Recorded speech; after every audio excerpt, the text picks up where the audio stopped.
리걸마인드 연구소입니다. 매년 9월에는 정기국회가 열립니다. 우리나라에서는 이번 국회 정기회가 이미 개시되었죠. 2017년의 국회 정기회는 9월 1일부터 12월 9일까지 100일 동안 국회가 열리게 됩니다. 그런데 정기국회 기간이 이미 진행되고 있는데 얼마 전에는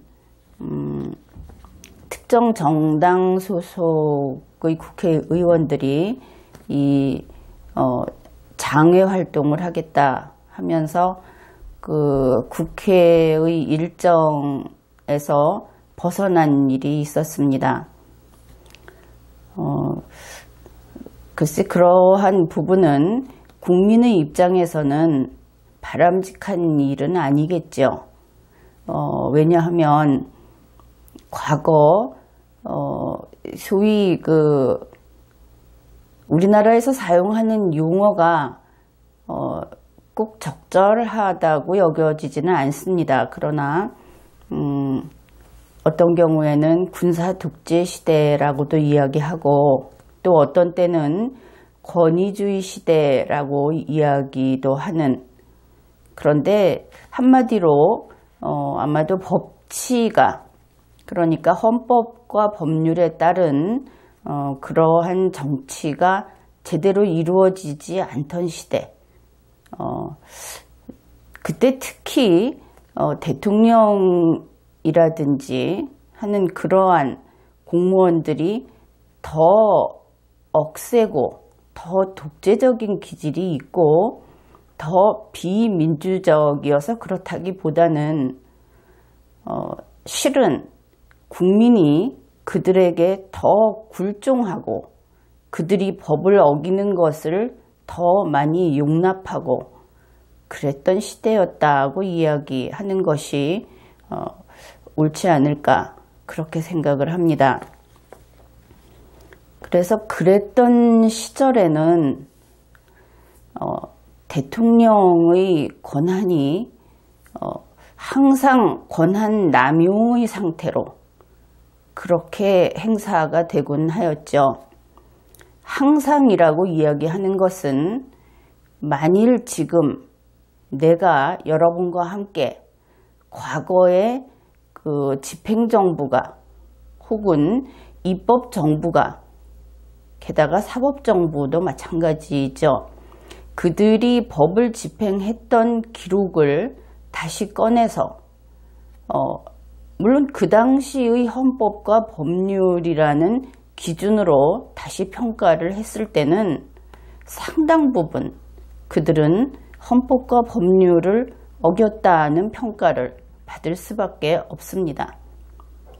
거의 현재 정치적 신념이 우파다 좌파다 아니면은 권위주의 시대에 동조하는 사람이라고 평가를 받든지 아니면 민주화 세력에 속한다고 스스로 인정을 하든지 그렇게 당사자들은 이야기를 하지만 사실은 그들 모두는 틀렸고 그들 모두는 바르지 않았습니다.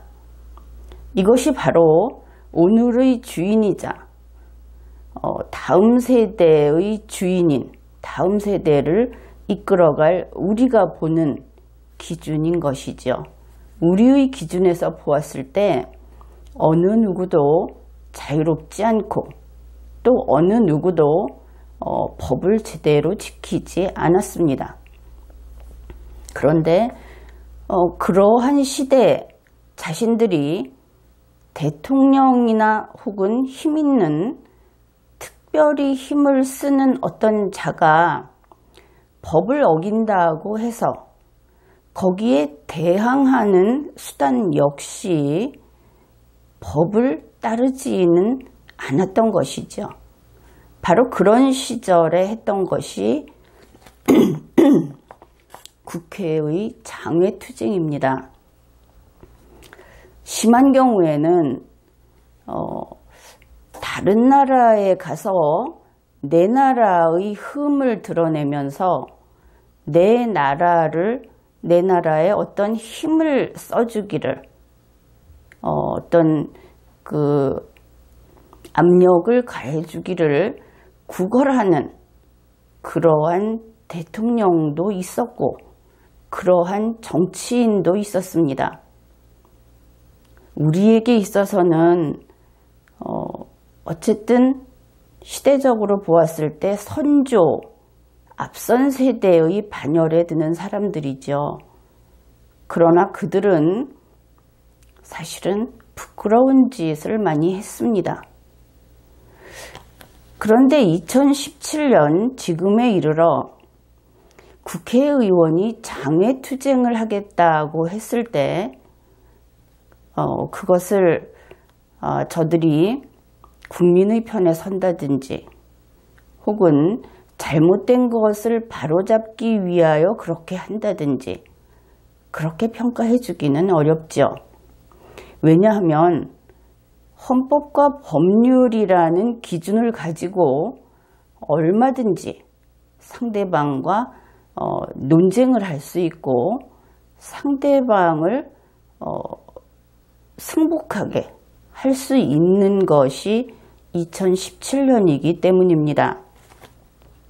게다가 정기국회 이야기를 왜 하였느냐 하면은 정기국회 100일은 대한민국이 정상화되기 위해서, 대한민국은 지난해부터 지금까지 대단한 그 위기 속에 빠져 있고, 그리고 그 위기는 지금도 계속되고 있죠. 그런데 그것을 보다 정상에 제대로 헌정이 이루어지는 그러한 국가로 만들기 위해서 아주 강력한 힘을 발휘할 수 있는 것이 정기국회 기간입니다. 밖에 나가서 소리를 지르는 것이 만일 100점 만점에 2점짜리 노력이라면 안에서 혼신의 힘을 다해서 헌법과 법률에 어긋나는 부분을 바로잡는 것은 80점 이상 되는 일입니다. 100점이라고 하지는 않겠습니다. 그만한 능력이 없겠죠. 그래서 정기국회라는 것을 어떻게 인식해야 하는지, 국회의원들이 정기국회 때도 구태의연하게 30년 전처럼 40년 전처럼 소리를 지른다든지 서로 몸싸움을 한다든지 하는 것으로 무엇인가를 했다고 이야기한다면 그들은 진화하지 못한 과거에 머무는 자들이라 할 것이고, 이왕 이렇게 된 김에 국회의원을 전원 바꿔보는 것은 어떨까? 국민이 그런 생각을 하기에 이르게 되죠. 이렇게 정기국회 기간이라고 하는 것이 얼마나 중요한가 하는 이야기를 하였는데, 우선 굵직굵직한 것만 따져보더라도 정기국회 기간에는 국정감사를 할 수 있고, 또 예산과 결산의 문제를 다루게 되고, 또 무엇보다도 산적해 있는 법안을 처리해야 할 것입니다. 정부 측에서, 그리고 또 더불어민주당 측에서 이번에 다루고자 하는 법안만 해도 그 건수가 상당히 많죠. 그런데 그것을 합의로 어떻게 통과시킬 것인가 하는 것이 문제가 아니라 그 법안이 과연 필요한 것인가 하는 것을 제대로 판단하고 최대한 추려내고 하는 작업이 더 의미 있는 일이다 라고 할 수 있을 겁니다. 여러분들이 기본적으로 이렇게 생각하면 됩니다. 법률이 만들어지면 그 법률로 하여 이득을 만일 본다고 합시다. 그러면 내가 이득을 보면 국회의원 숫자만큼 남이 이득을 보는 법률이 생겨난다. 그러면 내가 한 개 이득을 보면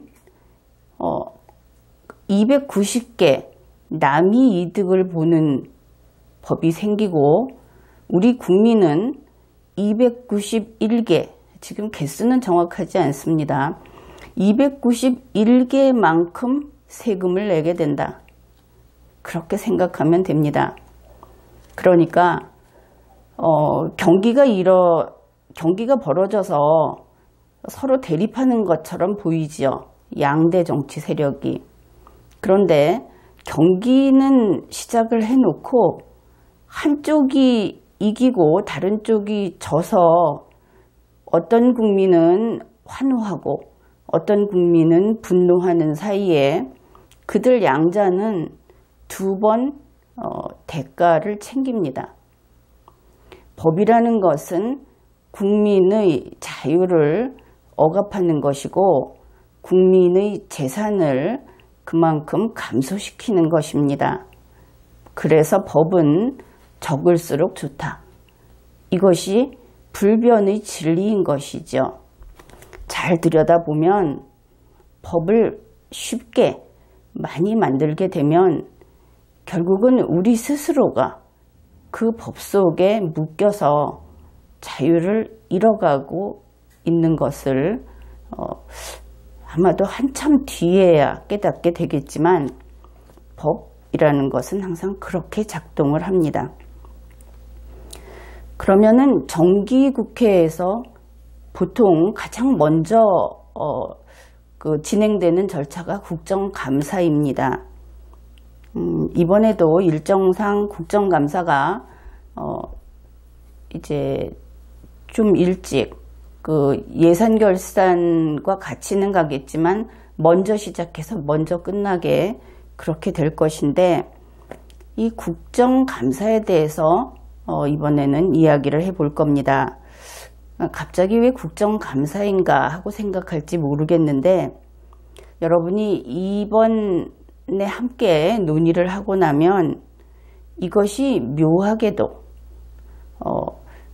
각양각색의 어떤 국민들이 관심이 있고 또 이해관계가 걸려있다고도 생각하고 또 정치적으로 어떤 변화를 이끌어내기를 바라는 그런 사람들에게도 대단히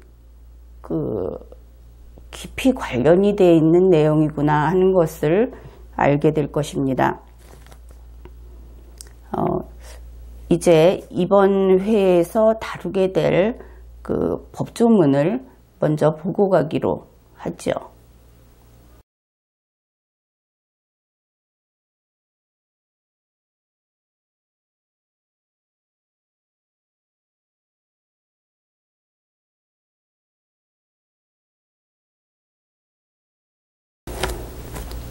법조문은 국정감사 및 조사에 관한 법률 제1조와 제2조입니다. 이제부터 이 두 개의 조문을 우리가 함께 살펴보기로 하죠. 국정감사 및 조사에 관한 법률은 당연히 법률이기는 한데 누구를 위한 법률이라고 생각을 하십니까? 국정감사는 우리 일반 국민이 하지 않죠. 국정조사도 마찬가지입니다.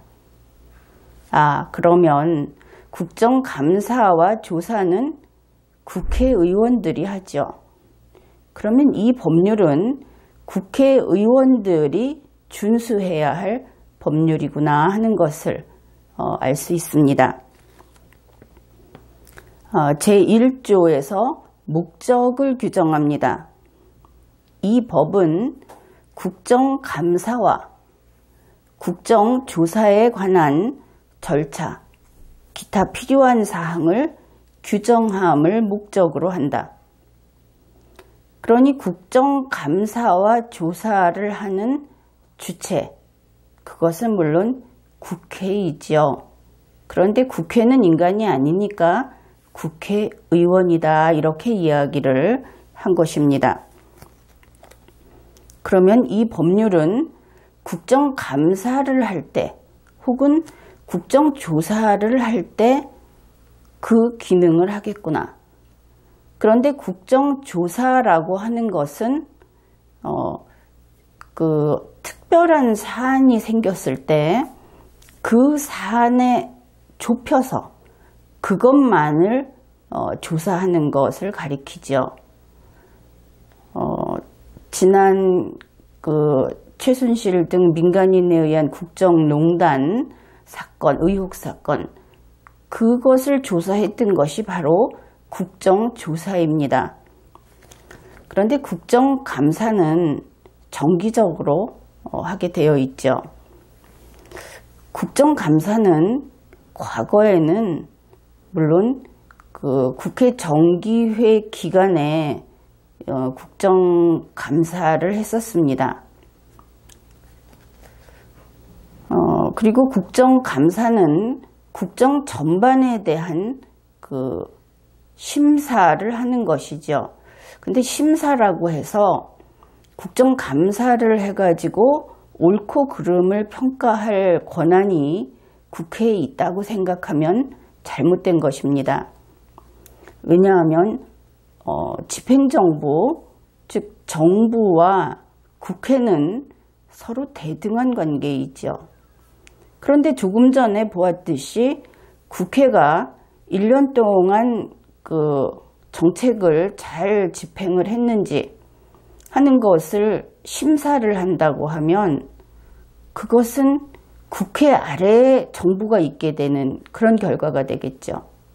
그래서 그렇게 이야기하면 틀린 말이 되는 것입니다. 그래서 국정감사라고 하는 것은 국정 전반에 대한 심사, 그 심사라기보다는 자료를 보고 내용을 파악하는 그러한 일이다, 이렇게 생각을 하면 될 것입니다. 여기에 대해서 감사를 어떻게 할 것인가 하는 것을 제2조에서 규정하고 있습니다. 제2조 제1항, 국회는 국정 전반에 관하여 소관 상임위원회별로 매년 정기회 집회일 이전에 감사 시작일부터 30일 이내의 기간을 정하여 감사를 실시한다. 다만 본회의 의결로 정기회 기간 중에 감사를 실시할 수 있다. 그러니까 정기회가 2017년 같으면 9월 1일에 시작을 하죠.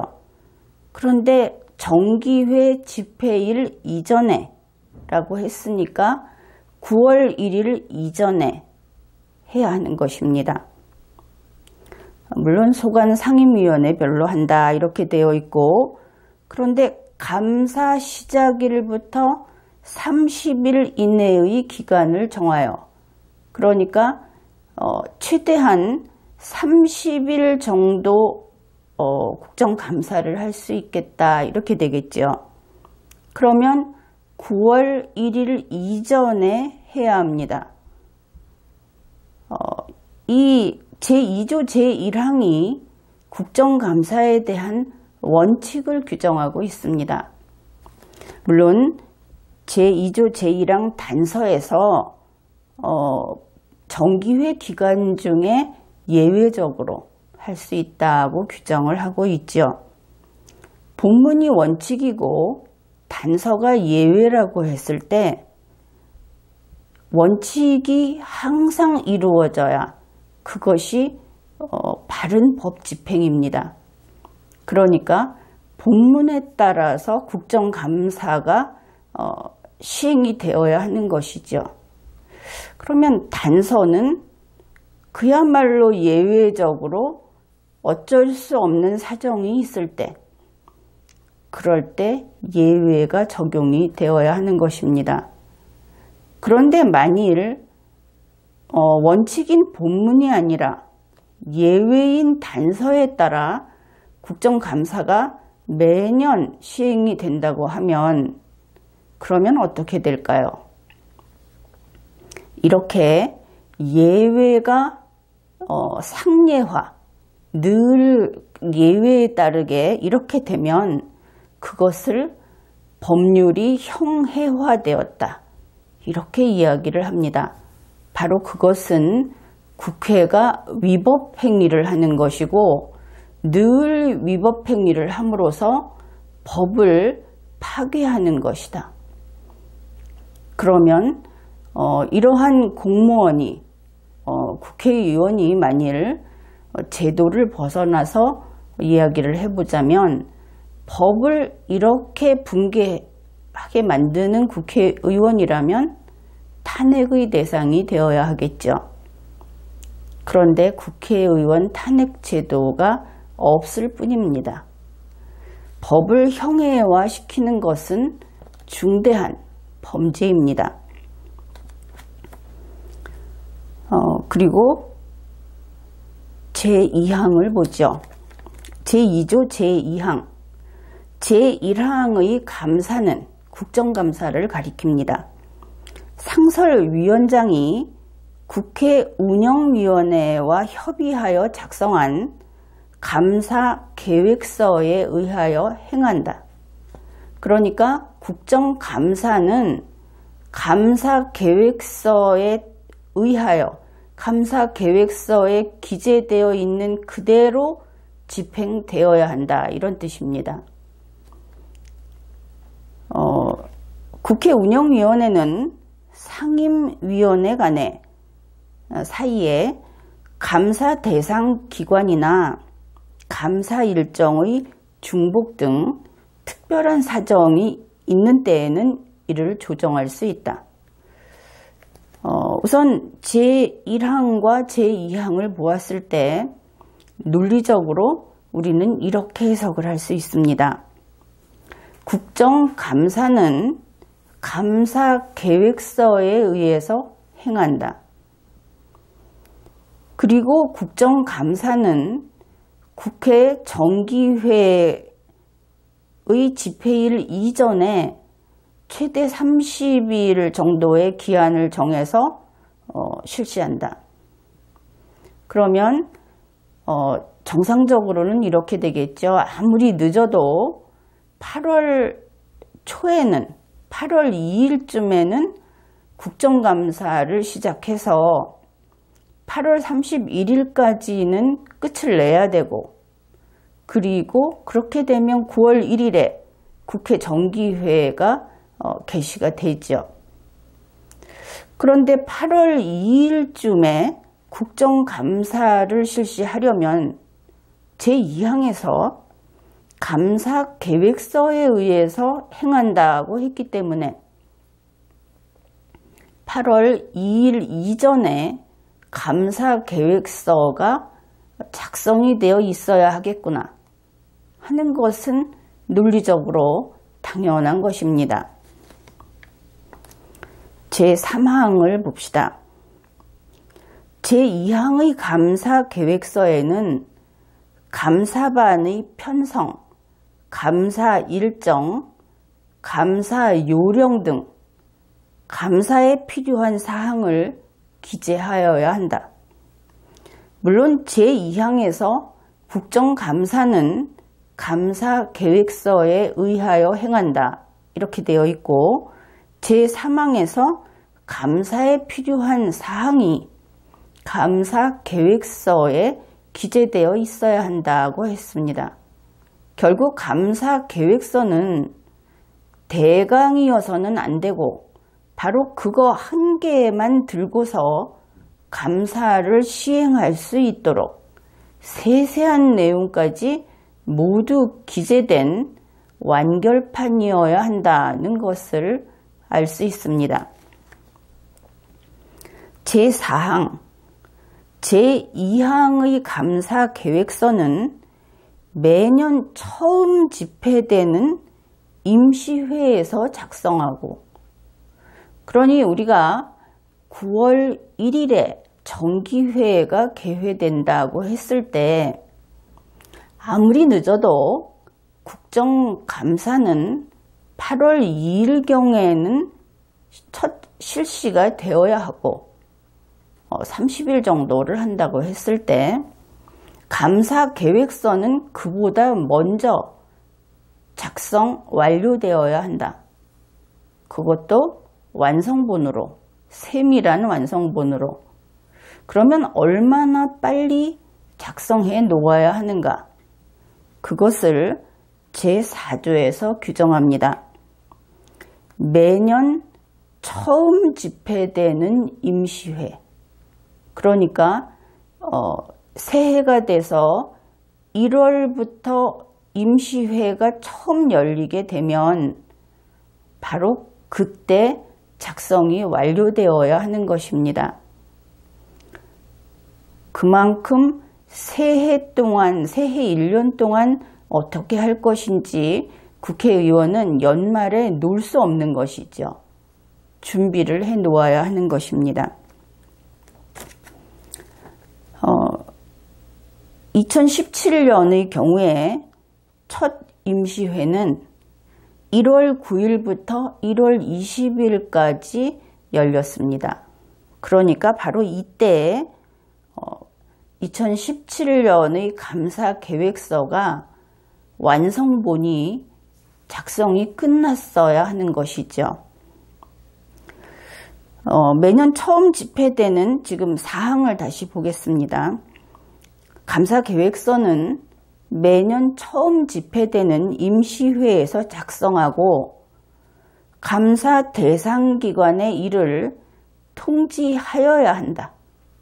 법조문에서 하여야 한다고 한 것은 임의 규정이 아니라는 뜻이죠. 그래서 첫 임시회에서 감사계획서를 작성하고 통지까지 해야 하는 것을 알 수 있습니다. 국회에서는 물론 이 법조문을 이렇게 풀이하게 되면 굉장히 숨이 막힌다고 할지 모르겠습니다. 그러나 국가사무라고 하는 것은 이렇게 빈틈이 없는 것이고 법률이 정해놓은 그대로 시행되어야 하는 것입니다. 지금 감사 대상 기관의 통지까지 하여야 한다고 했죠. 이 제2조 제4항에도 물론 단서가 있습니다. 이 본문이 원칙이고 단서는 예외가 되겠죠. 다만 국회의원 총선거가 실시되는 연도에는 국회의원 총선거 후 새로 구성되는 국회의 임시회 또는 정기회에서 감사계획서를 작성, 통지할 수 있다. 국회의원이라고 하는 것은 여러분이 보기에는 그 전체가 새로 바뀌지는 않죠. 그래서 초선이 있고 초선이 아닌 의원들이 있고 이렇게 되는데 법상 국회의원은 초선, 재선이 없습니다. 그냥 이번 총선거에서 선출된 의원만 있을 뿐이죠.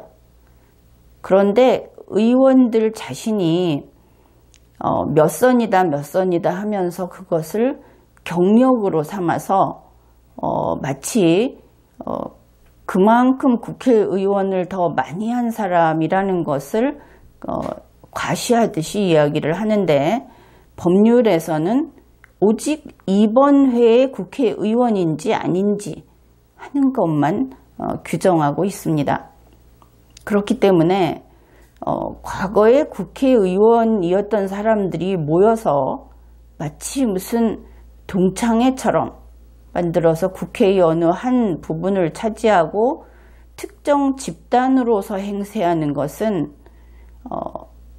비민주적이고 반헌법적인 일이다. 이렇게 볼 수 있습니다. 제2조 제4항 단서 부분에서 또 눈여겨보아야 할 부분이 이것입니다. 국회의 임시회 또는 정기회에서 이것을 보고 평면적으로 해석을 해서 국회의원 총선거가 있는 해에는 총선거가 끝난 뒤에 새로 구성되는 국회의 임시회나 혹은 정기회에서 감사계획서를 만들면 되는구나. 이렇게 풀이를 하는 사람이 있을 수 있는데 그것은 완전히 틀린 설명입니다. 해설이죠. 왜냐하면 국회의 임시회라고 하는 것은 미리 예정되어 있지 않죠. 그래서 정기회가 집회가 있을 때까지 임시회가 없을 수도 있겠죠. 그렇기 때문에 이렇게 임시회 또는 정기회라는 것은 임시회에서 하되 임시회가 개회되지 않았을 때에는 정기회에서 할 수 있다. 이렇게 풀이를 해야 하는 것이지 임시회에서 해도 되고 정기회에서 해도 되고 이렇게 풀이하면 잘못된 것입니다. 제2조 제5항입니다. 제4항에 따른 감사계획서의 감사 대상 기관이나 감사 일정 등을 변경하는 경우에는 그 내용을 감사 실시일 7일 전까지 감사 대상 기관에 통지하여야 한다. 이렇게 되어 있습니다.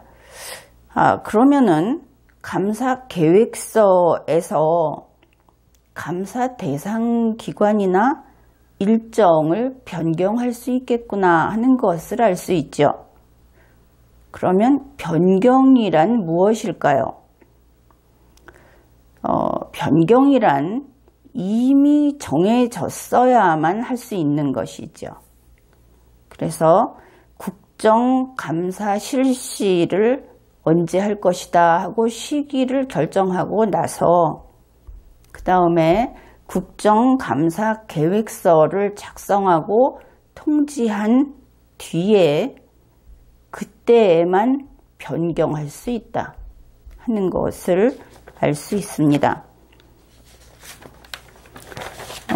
이 국정감사의 처리 과정을 한번 이번에는 살펴보기로 하죠. 국회에서는 가장 먼저 국정감사의 시기를 결정해야 합니다. 그런데 그 시기는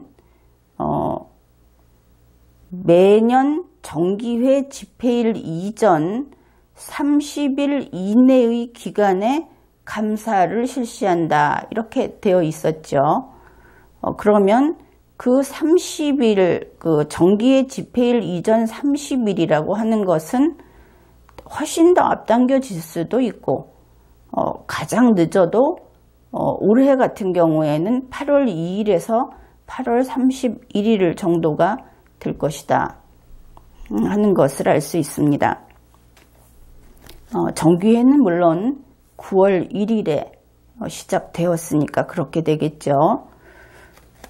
그리고 이 정기회 기간 중에 국정감사를 하려면 본회의 의결로 그 단서에 의해서 할 수 있다 그렇게 이야기를 했죠. 그러면 국정감사의 시기를 결정한 다음에는 국정감사 계획서를 작성해야 합니다. 그런데 이 국정감사 계획서는 매년 처음 집회되는 임시회에서 작성해야 한다. 완성해야 된다. 이렇게 되겠죠. 국정감사계획서 작성이라는 이야기는 쓰기 시작하는 것을 뜻하지 않습니다. 그렇다면 논리상 이 국정감사계획서는 2017년 같은 경우에 처음 임시회가 1월 9일에서 1월 22일에 열렸기 때문에 그 이전에 준비가 되어 있어야 하겠죠. 그래서 바로 이 임시회에서는 완성을 해서 통지를 할 수 있게 되었어야 하는 것입니다. 그러면 국정감사계획서라고 하는 것은 작성을 할 때 그 안에 세세한 내용이 들어가 있어야 한다고 했죠.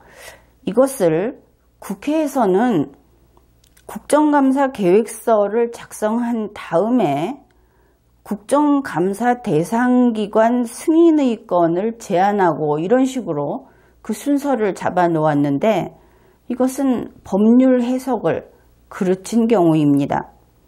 국정감사계획서에는 구체적인 사항이 들어가 있어야 한다는 그것이 법률의 규정이기 때문입니다.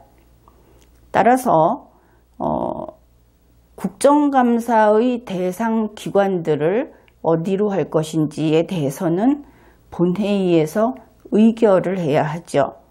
그리고 그 승인을 얻어야 하는 것입니다. 그렇다면 이 모든 일이 그 승인을 받고 계획서가 확정되고 하는 것들이 이 법의 체계에 맞게 하려면 이때 처음 국정감사 계획서 작성이라고 하는 때에 완료될 수 있도록 국회 일정을 잡아야 하는 것이죠. 그렇지 않으면 법이 제대로 시행될 수 없는 근본적인 오류가 생겨버립니다. 하려고 해도 할 수 없는. 그 다음에 본회의의 승인을 받고 나서 이 계획서는 확정이 됩니다. 그러면 그 다음에 국회에서는 대상 기관에 대해서 감사 실시일 7일 전, 이제 과거의 경험을 보면 이게 9월 달로 밀립니다. 갑자기 지난해에도 그랬죠. 정기국회 때 이것을 했기 때문에 그런데 감사 실시일 7일 전에 요구서를 송달을 하도록 되어 있습니다. 어떤 내용이냐 하면 국정감사의 보고 그리고 자료 요구 및 증인 등 출석 요구 이렇게 되어 있습니다.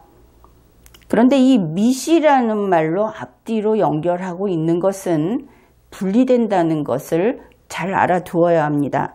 그러니까 보고를 요구하고 자료를 요구하고 그 다음에 그거 이외의 밋이라는 것은 또 나열을 하는 것이죠. 그 다음에 증인 등 출석 요구를 하고 증인 등이라고 하는 것은 증인, 감정인, 참고인 이러한 사람들이 있기 때문에 증인 등으로 줄여놓은 것입니다.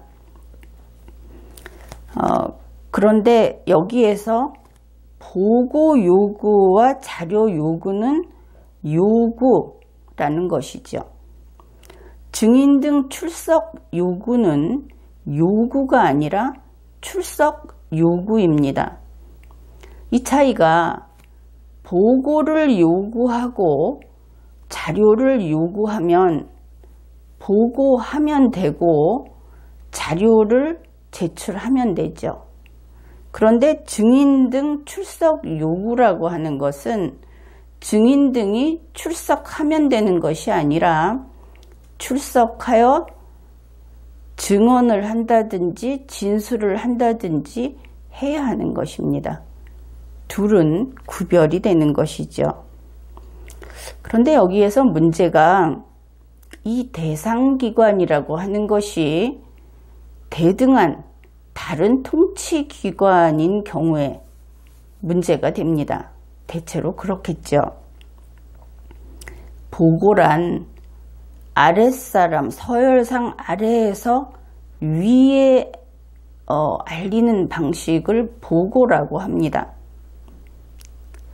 그렇다면 가령 정부기관에서 와서 보고를 한다 이렇게 되면 정부기관이 서열상 아래에 있고 그 보고를 받는 국회나 국회의 위원회, 이 국정감사의 경우에는 상임위원회가 상위에 있는 기관이 되어버리죠.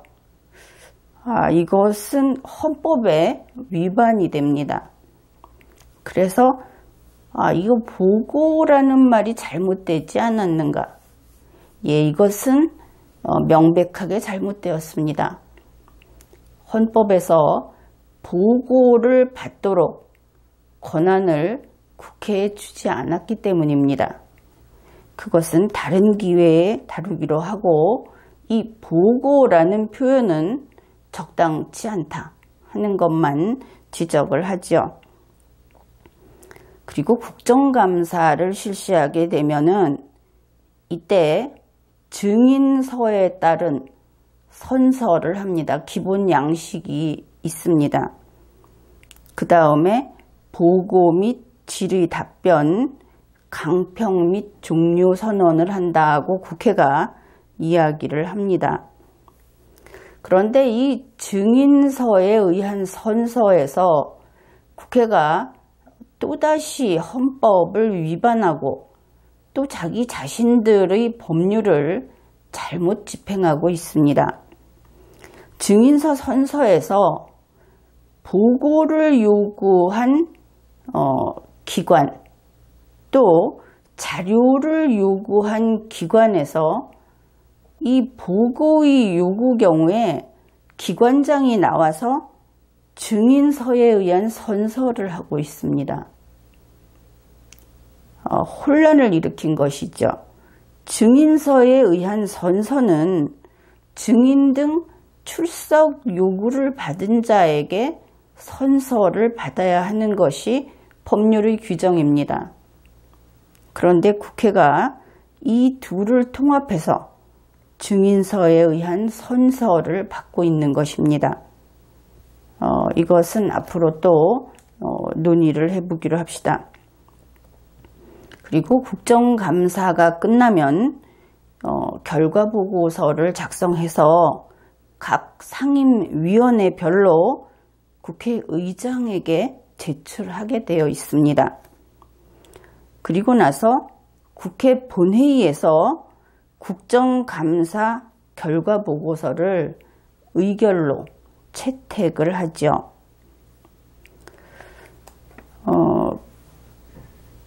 그런데 왜 이렇게 해야 하는가 하면은 국회에서 보통 위원회가 활동을 많이 하지 않습니까? 그런데 잘 생각해 보십시오. 변함없는 원칙은 헌법이 어떤 권한을 부여했는가 하는 데서 확인할 수 있습니다.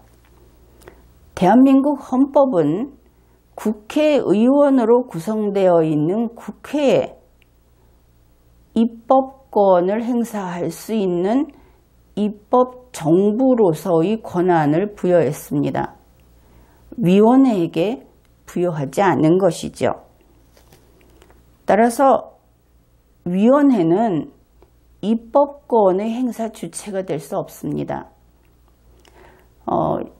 그 헌법교과서라든지 헌법재판소의 그 결정 같은 경우에도 눈에 보이는 현실을 기준으로 법 해석을 하는 경우가 종종 있습니다.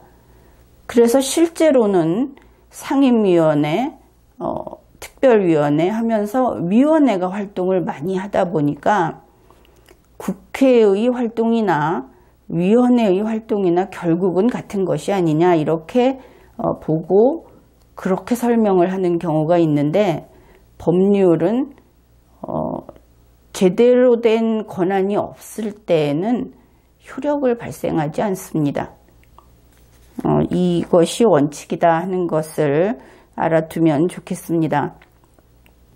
그 다음에 이렇게 해서 모든 과정이 끝나면 시정 요구 이송 및 처리 결과 보고 이렇게 되어 있습니다. 그러니까 정부나 해당 기관에 시정을 요구하거나 이송한다. 이것은 국회 측에서 하는 일이고, 정부 또는 해당 기관이 국회에 그 처리 결과를 서면으로 보고한다. 이것이 국회의 설명입니다. 처리 기관이 정부의 기관이나 혹은 법원의 기관이 국회가 시정하라고 한 것을 어떻게 처리했다고 결과 보고를 한다는 것이죠. 이렇게 되면 국회는 정부, 집행정부 위에 있고 사법정부 위에 있는 것인데, 헌법은 그러한 권한을 부여한 바가 없습니다. 국회 스스로 이런 법률을 만들고 또 그 법률을 변용해서 집행을 함으로써 3권의 우두머리 자리에 이 가을 정기국회 시즌이면 스스로 올라가서 왕노릇을 하는 것이죠. 헌법 위반입니다. 이때 처리 결과의 서면 보고라는 것은 서면 통지로 바꾸는 것이 타당하겠습니다. 이렇게 해서 국정감사 및 조사에 관한 법률, 그리고 실제로 대한민국 국회가 국정감사를 진행하는 과정에 대한 그 진행 순서를 살펴보았습니다. 이번 회에는 여기까지 하겠습니다.